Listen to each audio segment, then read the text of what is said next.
آدم علیہ السلام 960 سال زندہ رہے۔ ان کی کل عمر تو 1000 سال تھی، لیکن 40 سال کم کر دی گئی۔ سیدنا ابو ہریرہ رضی اللہ عنہ بیان کرتے ہیں کہ رسول اللہ صلی اللہ علیہ وسلم نے فرمایا، جب اللہ نے آدم علیہ السلام کو پیدا فرمایا تو ان کی پیٹھ پر ہاتھ پھیرا، اس طرح قیامت تک جتنے انسان پیدا ہونے والے تھے ان کی روحیں وجود میں آ گئیں۔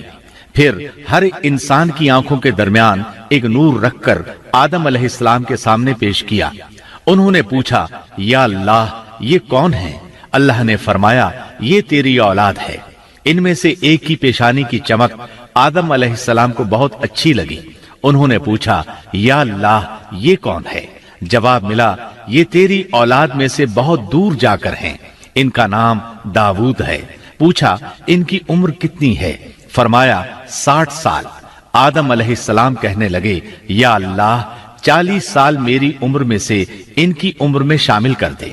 اس سلسلے میں دوسری روایت یوں آئی ہے، جب آدم علیہ السلام کی روح قبض کرنے کے لیے فرشتہ آیا تو وہ کہنے لگے، میری عمر میں تو ابھی 40 سال باقی ہیں۔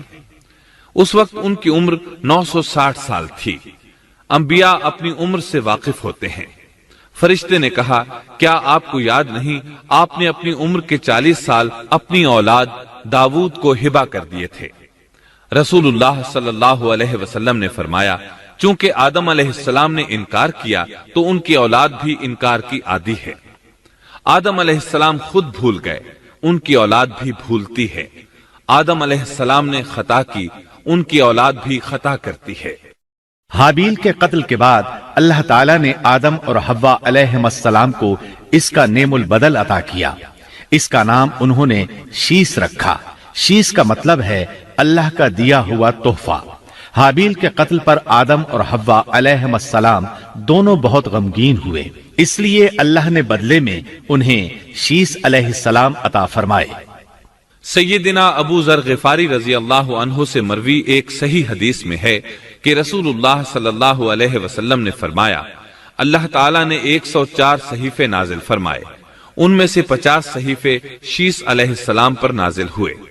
ان صحیفوں میں ایسے قوانین، اصول اور ضابطے تھے جن سے انسانیت کی زندگی منظم ہوتی ہے۔ شیس علیہ السلام نے آدم علیہ السلام سے علم حاصل کیا، لیکن آدم علیہ السلام کا تمام علم وہ حاصل نہ کر سکے، اس لیے کہ آدم علیہ السلام نے بالمشافہہ اللہ تعالیٰ سے علم حاصل کیا تھا، اور بہت سی اشیاء کا علم اللہ تعالیٰ نے انہیں سکھا دیا تھا، اس لیے وہ تمام علماء سے بڑھ کر عالم تھے۔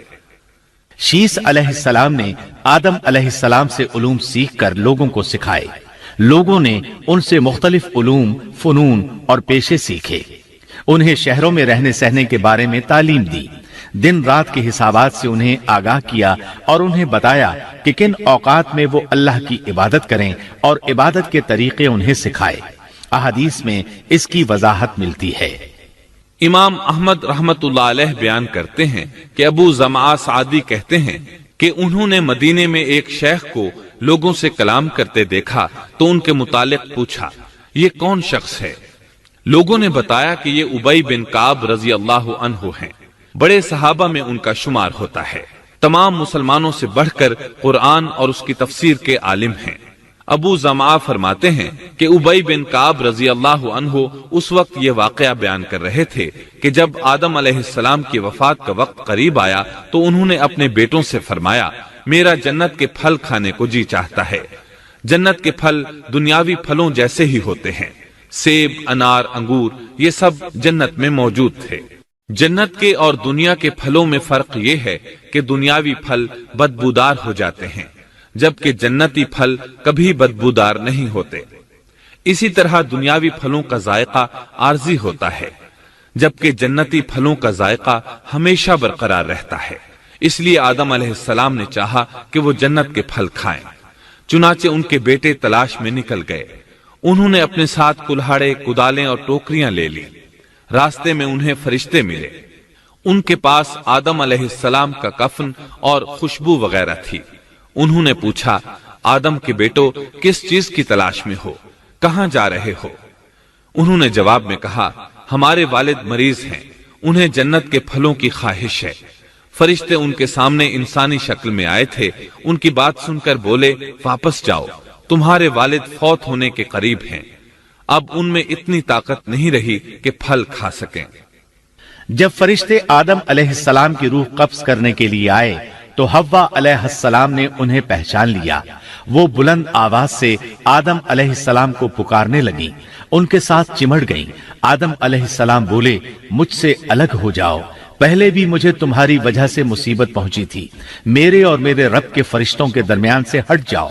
پھر فرشتوں نے آدم علیہ السلام کی روح قبض کی، انہیں غسل دیا، کفن پہنایا، خوشبو لگائی، آپ کی قبر کھودی. پھر انہوں نے آدم علیہ السلام کی نماز جنازہ ادا کی. اس کے بعد انہیں قبر میں اتارا، پھر اوپر مٹی ڈال دی اور بولے آدم کے بیٹو، تمہارے لیے یہی طریقہ ہے. اس وقت تک لوگ کفن دفن کے احکامات سے واقف نہیں تھے. انہیں علم نہ تھا کہ قابیل نے اپنے بھائی کو کیسے دفن کیا تھا، اس لیے فرشتوں کو بھیجا گیا تاکہ تدفین کا طریقہ بتا دیں. تو اس طرح انسان کو دفن کرنے کا طریقہ معلوم ہوا جو فرشتے لے کر آئے تھے. آدم علیہ السلام نے اپنی 960 سال کی مکمل زندگی میں سوائے اس درخت کا پھل کھانے کے اور کوئی خطا نہیں کی. آپ کی وفات کے 1 سال بعد حوا علیہ السلام بھی وفات پا گئیں. یہ تھا ہمارے باپ سیدنا آدم علیہ السلام کا اسوہ اور سیرت طیبہ کا حال.